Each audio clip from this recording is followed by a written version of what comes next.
देर से सोकर उठी प्रिया। अमित कब का उठ चुका था। अरुण के साथ सुबह की सैर करने चला गया था। वीणा तब तक अपने किचन का काम निपटा चुकी थी। सुबह की चाय पीते समय वीणा ने उसे बताया कि उनकी दिनचर्या सुबह 5 बजे ही शुरू हो जाती है। 7 बजे तक सुबह का नाश्ता व दिन भर का खाना तैयार करके वह बच्चों के साथ साथ ही काम पर निकल जाती है। बच्चे 4 बजे स्कूल से लौटते हैं और वह 5 बजे ऑफिस से घर आती है। अरुण पीछे से ज्यादातर घर ही रहता है। सप्ताह में एक आध बार ही उसे बाहर जाना होता है। शेष जो कुछ भी काम है वह टेलीफोन के सहारे ही करता है। प्रिया अरुण की कहानी सुनने को इतनी उत्सुक ना थी। उसे तो अपनी बहन के 15 वर्षों का हिसाब जानने की उत्सुकता थी। उसने देखा वीणा जैसे रात वाली वीणा नहीं, अब काफी तरोताजा लग रही है। रात को वह अपनी प्रिय बहन से मिलकर भावनाओं के आवेग के सामने बंधी दिख रही थी। अब वीणा जैसे उस आवेग से बाहर आ चुकी है। ऐसे में प्रिया ने सीधे शब्दों का प्रयोग करते हुए वीणा से कहा, दीदी, जीजा जी के साथ कोई कष्ट तो नहीं आपको? कष्ट? कष्ट कैसा?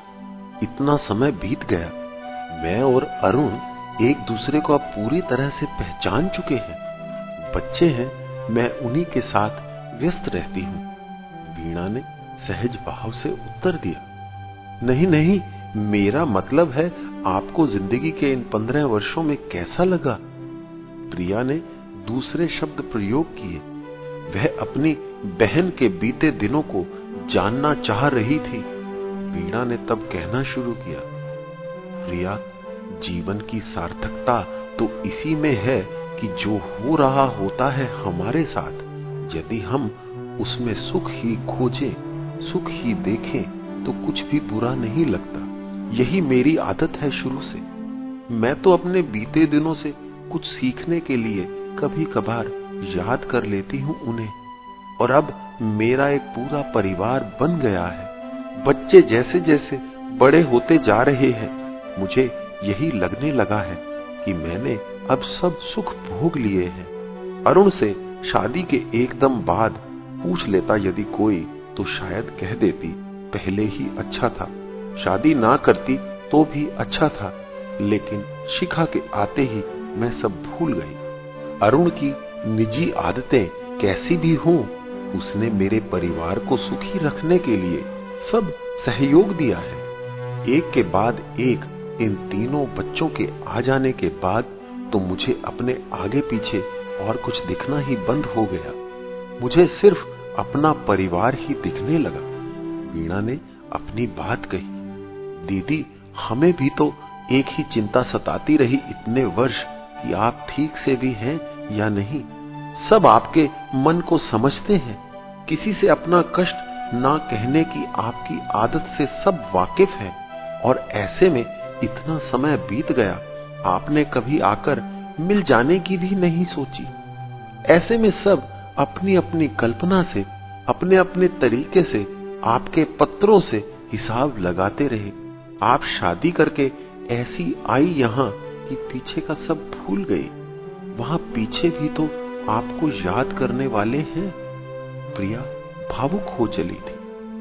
वीणा भी अपनी बहन को सब मन की बात बताकर संतुष्ट करना चाहती थी। वह बोली, समय ने मुझे खुशी दी, परिवार दिया, मेरा अपना परिवार बन गया। मैं अपने परिवार की दीवानी हो गई। मुझे यह खुशी बड़ी मुश्किल से मिली थी। यह खुशी जो मेरी अपनी थी। मुझे अरुण की बातें, उसके अपने परिवार की बातें बहुत बोर करती थी। मुझे उसकी आर्थिक तंगी कभी नहीं चुभी। वह बहुत समय तक परेशान रहा। मुझे भी छोटे छोटे बच्चों को घर छोड़कर काम पर जाना पड़ा, लेकिन पैसे की परेशानी को हमने कभी अपने बच्चों के पालन में आड़े नहीं आने दिया। अपने माँ बाप से मिले संस्कारों ने भी तो मुझे यही सिखाया था। उन्हीं के सहारे सब निपटा रहा। समय हंसी खुशी बीतता जा रहा है और अपने बच्चों के साथ इस दुनिया में मस्त तुम्हारी दीदी को यह भी नहीं लगता कि वह यहाँ दूसरे किसी देश में है। मेरे लिए कनाडा और देहरादून में फर्क नहीं कहीं भी। दीदी के मनोभावों को जानकर प्रिया को खुशी हुई कि चलो एक बात तो अच्छी है कि दीदी खुश है। लेकिन अपने परिवार में मस्त दीदी अपने बीते दिनों के सब साथी भूल गई, अपने माँ बाप को भूल गई। यह बात प्रिया को नहीं जची। बोली वह, सुनकर अच्छा लगा दीदी कि आप अपने अतीत को भूल गई हैं। लेकिन दीदी, अतीत के दर्द को भुलाना तो ठीक लगता है। अपने आज को संवारने में आप व्यस्त हो गई, यह भी ठीक है। लेकिन वहां मम्मी डैडी भी हैं, आपके भाई बहन भी हैं। उन सबको कैसे भूल गई आप? वह तो आज भी आपसे जुड़े हैं, आज भी वह इसी परिवार के अंग हैं। उन्हें भुला देना क्या संभव है? प्रिया की बात सुनकर वीणा को याद हो आई अपनी मां। मन उड़कर पल भर में मां के पास जा पहुंचा। आंखें नम हो आई। बोली, मां को कैसे भूल सकती हूं? डैडी की भी बहुत याद आती है, तुम सबकी बहुत याद आती है। लेकिन अपने आज से लिपटी तुम्हारी बहन को उन सब यादों से लिपट लिपट कर रोना अच्छा नहीं लगता। सब भूल जाने की कोशिश करती हूं, इसलिए नहीं कि वे यादें अच्छी नहीं, सिर्फ इसलिए कि उन यादों से लिपट कर जीने से मैं निष्क्रिय हो जाऊंगी। मैं उनमें खोकर अपने बच्चों के साथ न्याय नहीं कर पाऊंगी। उन्हें अपनी मां का चेहरा बुझा सा नजर आएगा। मेरे पास तो अपने परिवार को पालने के लिए मां का मूल मंत्र है। वही मंत्र मुझे सब भुलाए है। मुझे मां का वही रूप दिखता है। उस मंत्र में जब वह हम सब भाई बहनों को अकेले पालती थी, जब डैडी नौकरी की वजह से महीने में केवल 1-2 दिन के लिए ही घर आ पाते थे, ऐसे में मां यदि डैडी की कमी को लेकर परेशान रहती तो क्या हमें अच्छे संस्कार दे सकती थी? वीणा कहे जा रही थी। शायद बहुत दिनों बाद उसे अपने मन के हर कोने में सिमटी बातें सुनने वाला कोई मिल गया था। मम्मी की हिम्मत याद करके ही तो मैं और हिम्मत पाती हूं। उन्हें भी मेरी याद आती होगी, पर चलो, उनके आसपास और सभी बेटियां हैं, उनसे तो मिल ही लेती होंगी। वीणा को अब मां बहुत याद आने लगी थी। कहने लगी वह प्रिया से, अब तुम आए हो तो उनकी बहुत याद आ रही है। दिल कर रहा है मैं भी जाकर मिल आऊं, पर क्या करूं? अब लगने लगा है कि स्वयं को हमें भावनाओं के घेरे में इतनी बुरी तरह नहीं जकड़ देना चाहिए कि छटपटाते हुए भी लगे यह तो जिंदगी का एक हिस्सा है, यह तो आम बात है। मेरा कर्तव्य है अपने परिवार को देखना। वीणा के आंसू चुपचाप बह निकले। दीदी की बात सुनकर प्रिया मंत्रमुग्ध निहारती रही कुछ देर उसे, फिर बोली, दीदी, प्यार सभी करते हैं अपने परिवार से, अपने बच्चों से, कर्तव्य है यह हमारा। पर आप तो मुझे लगता है इससे आगे कुछ सोचती भी नहीं। अरे, आप जैसे अपने बच्चों के लिए परेशान रहती हो, वैसे ही मम्मी डैडी को भी तो आपकी चिंता सताती है। उन्हें भी तो परेशानी होती है, वह भी तो चिंतित रहते हैं। मैं तो यही कहूंगी, समय निकालकर मिलकर आओ उनसे। कैसे भी कोशिश करो, बच्चे भी साथ जाएं आपके। मम्मी डैडी के भी तो कितने अरमान हैं अपने इन नातियों से मिलने के। कुछ कीजिए, वक्त रहते उनसे मिलकर आइए। तब वीणा ने कहा, अब बनाऊंगी मैं प्रोग्राम। क्रिसमस की छुट्टियां होंगी बच्चों की, और मेरी नौकरी भी शायद पक्की हो जाए तब तक। नहीं होगी तब भी बनाऊंगी। लेकिन अरुण पर सब निर्भर करता है। वह कोई ना कोई बहाना बना देगा तो मन और दुखी हो जाएगा। दीदी, जीजा जी अगर नहीं जाना चाहते तो आप अकेले भी तो बच्चों के साथ जा सकती हैं। प्रिया ने तब कहा, ऐसा नहीं है प्रिया, मैं अकेली भी जा सकती हूं। पहले भी कई बार सोचा है मैंने, लेकिन एकाएक कोई ऐसी बात हो जाती है कि प्रोग्राम अगले वर्ष पर जा पहुंचता है। ना जाने कैसा डर है अरुण के मन में, जो अब इंडिया जाने के नाम पर कन्नी काट जाता है। अब तो कभी कभी कहता है बच्चे हाई स्कूल कर ले, उन्हें हॉस्टल में डालकर हम इंडिया ही शिफ्ट कर जाएंगे। तब प्रिया ने कहा, ऐसे तो वक्त बीतता जाएगा, 15 वर्ष बीत गए, 10 और बीत जाएंगे। मम्मी डैडी तो यूं ही इंतजार में रहेंगे। डैडी जी की ही सोचिए जरा, 85 वर्ष के हो चले हैं, कब तक रहेंगे इस जीवन का कुछ नहीं पता। वह तो कुछ बोलते नहीं, किसी को शिकायत नहीं करते, मन में मगर आप ही की सोचते रहते हैं।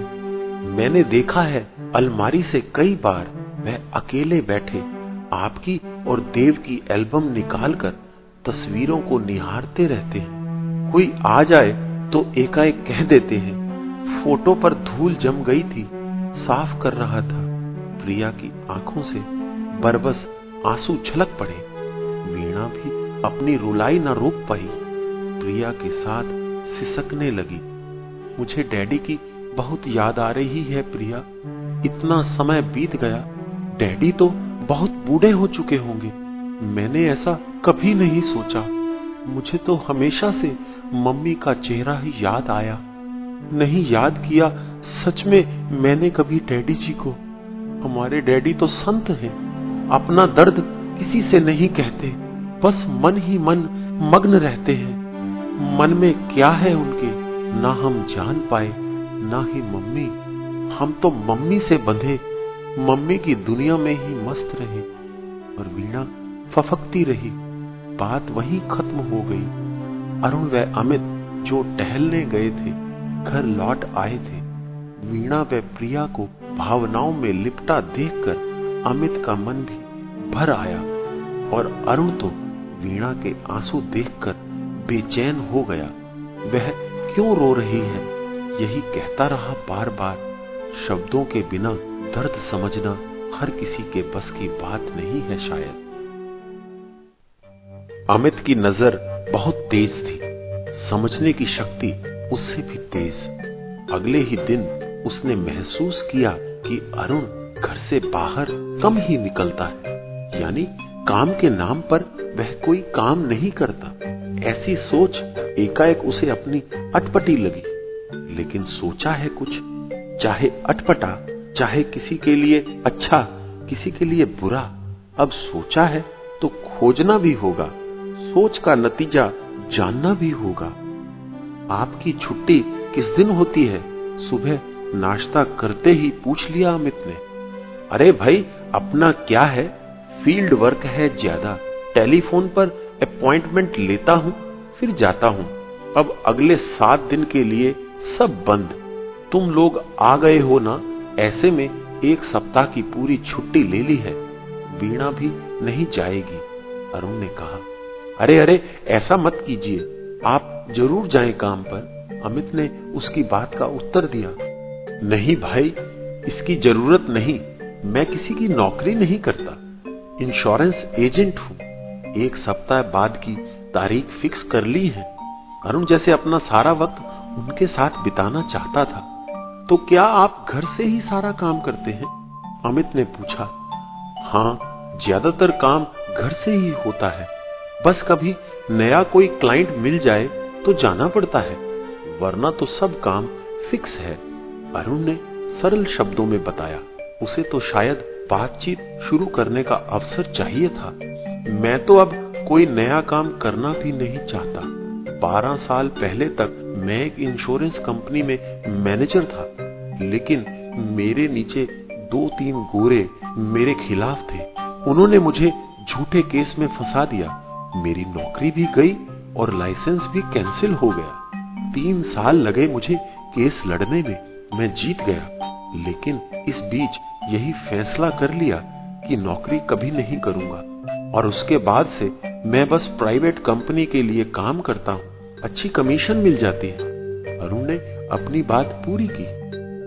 अमित समझ गया, दाल में कुछ काला है। यूं ही बिना कुछ पूछे इतनी बात कह गया अरुण। वास्तविकता क्या होगी, इसका खुलासा होना जरूरी था। वह पूछने लगा उससे, आप मैनेजर की पोस्ट पर काम कर चुके हैं, केस भी जीत गए, अच्छी खासी रकम मिली होगी आपको हर जाने के रूप में। यहां तो सुना है यदि केस जीत जाओ तो इतना हर्जाना मिलता है कि जीवन भर काम करने की जरूरत नहीं रहती। तब अरुण ने कहा, मेरे केस में ऐसा कुछ नहीं था, कुछ गलतियां मुझसे भी हुई थी, इसलिए हमने मिलजुल कर फैसला कर लिया और बदले में मुझे केवल तनख्वाह और अपना लाइसेंस वापस मिल गया। देखो, यहाँ के कायदे कानून बहुत अजीब हैं। कभी कुछ ना करने पर भी हजारों लाखों का फायदा हो जाता है और कभी कुछ भी कर दो तब भी आपको कोई नहीं पूछता। अरुण बात बदलना चाह रहा था। अमित को भी लगा कि बात कुछ अधिक व्यक्तिगत है। अरुण से और अधिक पूछेगा तो उसे बुरा लग सकता है, इसलिए वह अरुण का विषय छोड़ वीणा से बात करने लगा। दीदी आप बताओ, अमित ने कहा वीणा से। भाभी के स्थान पर दीदी शब्द का प्रयोग उसे 15 वर्ष बाद बड़ा अटपटा लग रहा था, लेकिन भाभी अब कह नहीं सकता था और दीदी से ज्यादा अपनेपन का रिश्ता अब और कोई नहीं था। आपकी क्या दिनचर्या है? मैं तो अभी तक पार्ट टाइम जॉब करती हूँ, ओल्ड एज होम में।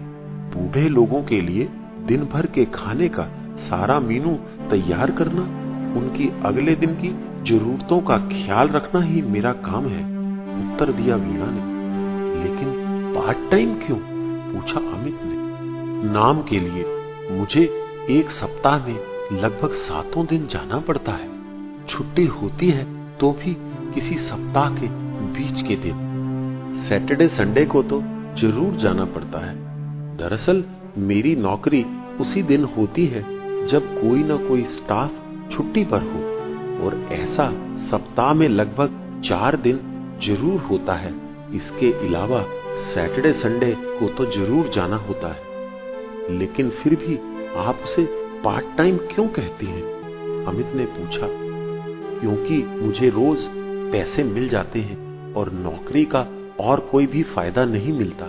7 साल हो गए हैं। अब जरूर उम्मीद लगी है कि शायद मेरी नौकरी पक्की हो जाए, मीना ने सहज भाव से उत्तर दिया। इसका मतलब तो यह हुआ कि आप यदि कुछ दिन जाने में असमर्थ हैं तो वह किसी और को भी चांस दे देंगे? फिर पूछा अमित ने। हाँ, क्यों नहीं। पहली डिलीवरी के बाद मैं 1 महीना नहीं जा सकी, तब मुझे फिर से काम पाने के लिए 6 महीने प्रतीक्षा करनी पड़ी। बस फिर अगली 2 बार तो मैं 5वें दिन ही काम पर चली गई। यह शब्द कितना दर्द लिए थे अमित व प्रिया को एकाएक लगा। वीणा अपने परिवार की सारी कहानी इन शब्दों में पिरो गई, कह गई सारी दास्तान इन शब्दों के सहारे। 1 दिन, 2 दिन, सप्ताह में 5 या 6 दिन, दिनों के हिसाब से नौकरी करनी पड़ रही है। यह भी विवशता समझ आ गई। क्यों नहीं आती? रोज के रोज पैसे मिलते हैं, घर वाला घर बैठा है, लाइसेंस है, लेकिन जिस पर कभी केस चला हो, जिसकी नौकरी कभी केस के कारण चली गई हो और जो फैसला करके केस से छूटा हो, उस पर भला नए लोग क्यों विश्वास करेंगे? कौन करवाएगा उससे इंश्योरेंस? और तभी वीणा को काम करना पड़ता है अपनी ड्यूटी समझकर। तभी संडे हो या मंडे, रात हो या दिन, किसी भी समय उसे ड्यूटी पर जाना पड़ता है। तभी एक दिन में 2-2 शिफ्ट वह काम करती है। ऐसे में मैं इंडिया नहीं आ सकती ही कह सकती है। यह तो नहीं कह सकती मैं इंडिया नहीं आ सकती क्योंकि मुझे अपना परिवार पालना है, क्योंकि मुझे 3-3 बच्चों का ध्यान रखना है, क्योंकि न केवल 3 बच्चों का बल्कि अपने पति का ध्यान रखना है जो ना काम पर जाता है, ना ही घर के काम में हाथ बटाता है, बस केवल बातें करता है, ऊंची ऊंची बातें करता है, सपनों में रहता है, हमेशा 30 साल पीछे चला जाता है, अपने पूर्वजों की बातें करता है, किसी राजा की बात करता है, उस राजा के वजीर की बात करता है, उस राजा की रानी की बात करता है, उस रानी की सौत की बात करता है, उस सौत को वह डायन का दर्जा देता है, उस डायन को वह अपनी ओर एक छुरी लेकर दौड़ता देखता है और बस उसके आगे कुछ नहीं। वह डरकर मैदान छोड़ आया और उसने यहां आकर बहुत मेहनत की, बहुत सी मेहनत की। आज वह बहुत बड़ा बन गया है, 3 बच्चों का बाप। उनके लिए उसने बैंक बैलेंस छोड़ दिया है, इंश्योरेंस करवा दी है। यदि उसे कुछ हो गया तो वे आसानी से पढ़ लिख लेंगे। और उसने सब सोचा है आने वाले कल के लिए, या फिर वह सोचता है बीते हुए कल के लिए। उसका आज कैसा है उसकी उसे चिंता नहीं, क्योंकि अमित ने पाया कि अरुण आज में तो जीता ही नहीं है। आज में तो केवल वीणा ही जीती नजर आई उसे। आज से तो उसे वीणा ही जूझती नजर आई। आज की हर जरूरत तो वीणा ही पूरी करती है। आज रोज होता है, आज रोज बीत जाता है और अरुण केवल कल की बात करता है, बीते कल की या आने वाले कल की। इसीलिए तो अमित से उसकी तकरार भी हो गई तीसरे दिन। छोटे छोटे कॉटेज नुमा घर थे सभी आसपास। भारतीय मूल के लोग बहुत ही कम थे। सारे शहर की आबादी शायद दिल्ली की किसी एक कॉलोनी से कम होगी। जून का महीना और फूलों की बहार, जिधर देखो फूल ही फूल, गहरे रंग। रिया जब देखती हर बार तो कहती, देखो इनके रंग कितने शोक हैं। यह गुलाब देखो, यह गुलदाउदी देखो, इस डेलिये को देखो, रंग कितना खिला है। और तब अमित कहता, यहाँ का मौसम देखो कितना सुहावना है। आसमान देखो इतना साफ, स्वच्छ, निर्मल, कभी देखा है क्या? ऐसा अच्छा वातावरण हो तो सब सुंदर ही तो होगा। और तो और लोग बहुत मिलनसार लगे, शायद इसलिए कि भीड़ दिखती नहीं, अपने बहुत कम है, इसलिए हर किसी को अपना बनाने की चाह में हर राहगीर उन्हें हाय हेलो जरूर कहता। 2 दिन से यही सब हो रहा था। सुबह सब तैयार होते, नाश्ता करते, बाजार चले जाते, दिन भर विंडो शॉपिंग, या फिर कहीं कुछ पसंद आ जाता तो खरीद लेते। अरुण गाड़ी चलाता, अमित उसके पास बैठता और दोनों बहनें व बच्चे पीछे। वीणा के बच्चे उस समय स्कूल गए होते थे। बहनों की बातें अपनी थी, बच्चे तो बस बाहर का नजारा देखने में ही मस्त रहते। उनके लिए तो यह सपनों का देश था। अमित कभी बाहर देखता, कभी कुछ देखकर अरुण से जानकारी ले लेता। अरुण पहले तो बहुत उत्सुकता के साथ उन्हें बाहर ले जाने को तैयार दिखा, लेकिन बहनों ने जब तीसरे दिन का प्रोग्राम उसके सामने रखा तो वह बोला, भाई अभी एक दिन मुझे भी चाहिए। मुझे अमित से बहुत सी बातें करनी है, मुझे उससे बहुत सी जानकारियां लेनी है। ऐसे में मैं सोच रहा था कि आज का दिन घर में ही बिताया जाए, या फिर कार में बैठकर आज कोई और बात ना बोले, बस मैं बोलूंगा और आप सब सुनोगे। एकाएक ऐसी शर्त को कोई जैसे तैयार नहीं था। ये क्या हुआ? वीणा ही बोली, देखिए हमें वही करना चाहिए जो ये लोग चाहें। अगर अमित का मूड आज घूमने जाने का नहीं है या केवल आपकी ही बातें सुनने का है तो हमें क्या ऐतराज हो सकता है। लेकिन रही कार में सिर्फ आपकी बात सुनने की शर्त, तो यह बहुत कठिन है। उससे बेहतर होगा कि आज हम कहीं ना जाएं। बच्चों का मुंह उतर गया। प्रिया अमित तो शिष्टाचारवश कुछ ना बोल सके। कुछ देर बाद अमित ने कहा, ऐसा करते हैं, अभी कहीं नहीं जाते। आज शाम को चलेंगे, जब बच्चे भी आ जाएंगे, सबको साथ लेकर कहीं डिनर करने। बाहर डिनर? ना बाबा ना, 9 लोगों की बारात का पूरा खर्चा हमारे 1 महीने का बजट गड़बड़ा देगा। एकाएक अरुण के मुंह से ऐसी बात सुनकर सब सकते में आ गए। ये क्या कह गया? वीणा का चेहरा शर्म और गुस्से से तमतमा गया। ऐसा कभी नहीं देखा था उन्होंने वीणा का रूप, कभी भी। एकदम से बोली, क्या कह रहे हैं आप? कुछ तो समझदारी की बात कीजिए। किस बजट के बिगड़ने की बात कर रहे हैं आप? कितनी बार कोई प्रिय हमारा आया है जिससे हमें कुछ कष्ट हुआ हो? पहली बार मेरा कोई अपना मिलने आया है, और ऐसे में आप कैसी घटिया बात कर रहे हैं? आंसू निकल पड़े वीणा की आंखों से। बोली, मेरे पास बहुत है अपना, जो मैं अपनों पर खर्च कर सकूं। यदि आप और मेरे बच्चे मेरे हैं, तो प्रिया व इसका परिवार भी उतना ही मेरा है। एकदम चुप्पी छा गई, बिल्कुल चुप्पी। अरुण को जैसे सांप सूंघ गया। ज्यादा बोलने वाला कभी कभी ऐसी बात बोल जाता है जो उसे अपने तक ही रखनी चाहिए। इसीलिए तो बड़े बुजुर्ग कह गए हैं, पहले तोलो फिर बोलो।